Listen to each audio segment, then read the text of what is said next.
Now we are discussing about histograms. Histogramനെ കുറിച്ച് കേട്ടിട്ടുണ്ടോ? ഇതാണ് histogram എന്ന് പറയുന്നത്. Okay. Histogram is generally used for graphically representing frequency distribution. നമുക്ക് തന്നിട്ടുള്ള ഡാറ്റയിലുള്ള ഫ്രീക്വൻസി എന്തെങ്കിലും ഒരു ഡാറ്റയുടെ ഫ്രീക്വൻസിനെ ഡിസ്ട്രിബ്യൂട്ട് ചെയ്തിട്ട് കാണിക്കാൻ വേണ്ടിയിട്ട് ഗ്രാഫിക്കലി റെപ്രസെൻ്റ് ചെയ്യുന്ന ഒരു ഫോമാണ് ഹിസ്റ്റോഗ്രാം എന്ന് പറയുന്നത്. നമുക്ക് ശരിക്കും ഇത് നോക്കുമ്പോൾ കാണാൻ പറ്റും. This is somewhat similar to this bar diagram. Bar ഡയഗ്രത്തിനെ പോലെ തന്നെയാണ് കാണുക. പക്ഷേ ഇവിടെ എന്താണ് പ്രത്യേകത? ഇവിടെ സ്പേസിംഗ് ഇല്ല. നമ്മൾ സിമ്പിൾ ബാർ ഡയഗ്രാം അല്ലെങ്കിൽ പെർസെൻറ്റേജ് സബ്ഡിവിഷൻ ബാർ ഡയഗ്രാംസ് ഒക്കെ പറഞ്ഞപ്പോൾ ബാർ ഡയഗ്രത്തിൽ ബാർസ് ആയിട്ടാണ് റെപ്രസെൻ്റ് ചെയ്യുന്നത്. പക്ഷേ അഡ്ജസൻറ്റ് ബാർസ് തമ്മിൽ ഈക്വൽ വിഡ്ത്ത് അല്ലെങ്കിൽ ഈക്വൽ സ്പേസിംഗ് ഉണ്ടായിരുന്നു. പക്ഷേ ഹിസ്റ്റോഗ്രാമിൽ അത്തരത്തിലുള്ളൊരു സ്പേസിംഗ് കാണാൻ പറ്റില്ല. എല്ലാ ബാർ ഡയഗ്രാംസും ഒരുമിച്ച് അറ്റാച്ച് ചെയ്തുകൊണ്ടാണ് കാണുന്നത്. Okay. Here each class of the frequency distribution is represented as columns. ഇവിടെ നമ്മൾ ഫ്രീക്വൻസിനെ എങ്ങനെ റെപ്രസെൻ്റ് ചെയ്യുന്നുണ്ടെങ്കിൽ ഈ അഡ്ജസൻറ്റ് ബാർസിൻ്റെ ഹൈറ്റിനെയാണ് നമ്മൾ ഫ്രീക്വൻസിയുടെ ഡിസ്ട്രിബ്യൂഷനായിട്ട് കണക്കാക്കുന്നത്. Okay. The height of the column will be corresponding to the magnitude of the frequency. ഓരോ ബാറിൻ്റെയും ഹൈറ്റ് എന്ന് പറയുന്നത് അതിൻ്റെ ഫ്രീക്വൻസി ആയിരിക്കും. അപ്പോൾ നിങ്ങൾ ഈ ഡയഗ്രത്തിൽ നോക്കുന്ന സമയത്ത് കൃത്യമായിട്ട് മനസ്സിലാക്കാൻ പറ്റും ഓരോ ക്ലാസ്സിലത്തെയും ഫ്രീക്വൻസിയുടെ ഡിസ്ട്രിബ്യൂഷൻ എന്ന് പറയുന്നത് വ്യത്യാസമുണ്ട് അല്ലേ. This is 7, this is 11, this is 17, this is 25. ഇതെന്നൊക്കെ പറഞ്ഞാൽ ഓരോ ക്ലാസ്സിൻ്റെയും ഫ്രീക്വൻസികളിലാണ് ഡിഫറെൻറ്റ് കൈൻഡ്സ് ഓഫ് ഫ്രീക്വൻസികളാണ്. ഇങ്ങനെ ഡിഫറെൻറ്റ് ഫ്രീക്വൻസികൾ എങ്ങനെയാണ് ഡിസ്ട്രിബ്യൂട്ട് ചെയ്ത് വെച്ചിട്ടുള്ളതെന്ന് മനസ്സിലാക്കാനാണ് നമ്മൾ ഹിസ്റ്റോഗ്രാം യൂസ് ചെയ്യുന്നത്. The histogram generally tells how many times are there in each numerical category.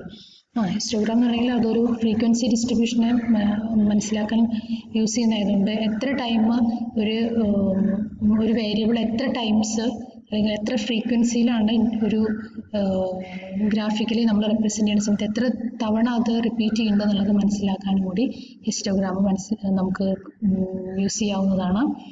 Then histogram generally resembles a bar diagram, but it is without a difference. Here in the histogram, the columns will be representing each class are very closely arranging with each other, and there is no correct spacing is found in between them. The absence of the interspace generally denotes the continuity of the classes in the histogram. ഇവിടുത്തെ ഒരു case എടുത്ത് നോക്കുകയാണെന്ന് വെച്ചെങ്കിൽ ഇവിടെ spacing ഇല്ലാത്തത് കൊണ്ട് നമുക്ക് ഈ ഒരു ഫ്രീക്വൻസിൻ്റെ ക്ലാസ്സിൻ്റെ കണ്ടിന്യൂറ്റി മനസ്സിലാക്കാൻ പറ്റും. ഇപ്പോൾ നോക്കൂ, ഇവിടുത്തെ ഒരു ക്ലാസ് എന്ന് പറഞ്ഞാൽ 0 to 10 ആണ്. പക്ഷേ നെക്സ്റ്റ് ക്ലാസ് സ്റ്റാർട്ട് ചെയ്യുന്നത് 10ൽ നിന്നാണ്. അതായത് ഇവിടെ അവസാനിച്ചിട്ടുള്ള 10ൽ നിന്നാണ് പിന്നെ 20ലേക്ക് വരുന്ന അടുത്ത ക്ലാസ് ഇൻ്റർവൽ എന്ന് പറയുന്നത്. പിന്നെ അടുത്ത ബാർ എന്ന് പറയുന്നത് 20 to 30, then 30 to 40, then 40 to 50, 50 to 60. അപ്പം ഇവിടെ എന്ന് പറഞ്ഞെങ്കിൽ ആ ഡിഫറൻസ് നമുക്ക് കാണാൻ കഴിയില്ല. There will B the continuation of this frequency. Okay, so that is the difference between this bar diagram and histogram.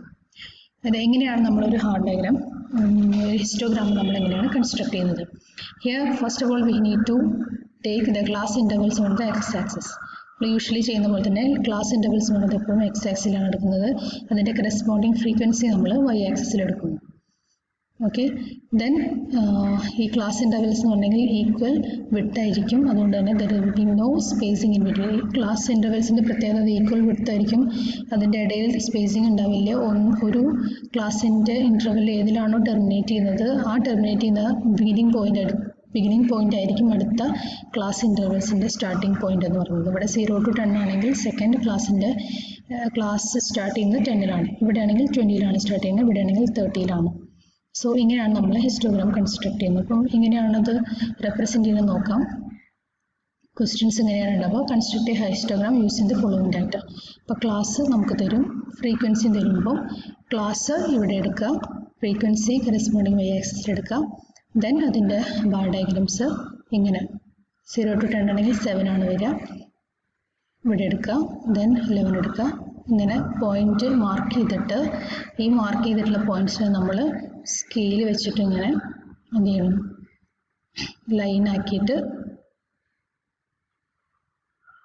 ഇങ്ങനെ ഡ്രോ ചെയ്യാം. So you will get the histogram. ഇപ്പം എന്താണ് ഹിസ്റ്റോഗ്രാമിൻ്റെ പ്രത്യേകിച്ചിട്ടുണ്ടെങ്കിൽ ഓരോ ക്ലാസ്സിൻ്റെയും കറക്റ്റ് ഫ്രീക്വൻസി എത്ര ഉണ്ടെന്നുള്ളത് കൃത്യമായിട്ട് മനസ്സിലാക്കാൻ നമുക്ക് ഹിസ്റ്റോഗ്രാം വെച്ചിട്ട് കഴിയും. And it generally also shows the spread of observation. അത് യൂണിഫോംലി സ്പ്രെഡ് ആയിട്ടാണോ അല്ലെങ്കിൽ റാൻഡംലി സ്പ്രെഡ് ആയിട്ടാണോ അല്ലെങ്കിൽ മെയിൻ മീഡിയൻ മോഡ് എന്നുള്ള രീതിയിൽ സെൻട്രൽ ടെൻഡൻസി എന്നുള്ള രീതിയിലാണോ സ്പ്രെഡ് ആയിട്ടുള്ളത് എന്നുള്ളതൊക്കെ കൃത്യമായിട്ട് മനസ്സിലാക്കാൻ നമുക്ക് ഹിസ്റ്റോഗ്രാം വഴി റെപ്രസെൻറ്റ് ചെയ്യുന്ന സമയത്ത് മനസ്സിലാവും. ഓക്കെ.